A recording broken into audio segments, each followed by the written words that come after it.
Good afternoon বন্ধুরা, কেমন আছো? আজকে একটা কথা বলছি।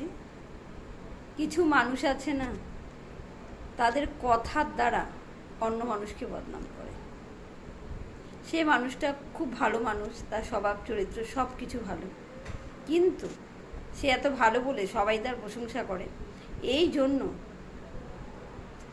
সে তাকে সহ্য করতে পারছে না। শুধু তার প্রশংসা করছে বলে পাঁচজন, তার করছে না।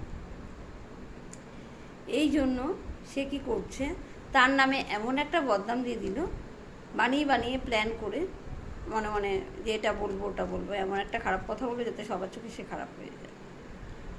সবার কাছে এমন একটা বদনাম দেবে যে যেই মানুষটাকে তুমি কালকে পর্যন্ত সম্মান করতে, ভালো চোখে দেখতে, তোমার চোখে সে খারাপ হয়ে গেল, কালকে থেকে সে কলঙ্কিত হয়ে গেল।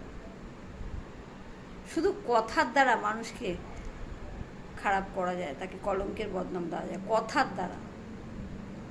এই ধরনের মানুষদের কিন্তু একদম প্রশ্রয় দেবে না।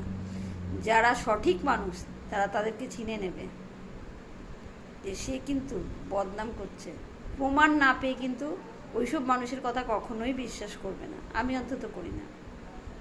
আমি অন্যের কথায় কিন্তু কখনো প্রভাবিত হই না। কেউ যখন আমার কাছে এসে কোনো কারোর সম্বন্ধে খারাপ কথা বলে, আমি কিন্তু প্রতিবাদ না করলেও কিন্তু আমি বুঝতে পারি সে বানিয়ে মিথ্যে কথা বলছে। আমি কখনোই বিশ্বাস করি না। অনেকে কিন্তু ভালো মানুষদেরও বদনাম দেয়, আবার অনেকে হিংসা কারোর নাম ডাক হলে তাকে বদনাম করার জন্য বাজে কথা বলে। তাই যদি যারা ভালো মানুষ তাদের একদম প্রশ্রয় দেবে না, তাদের কাজই এটা সবার বদনাম করা।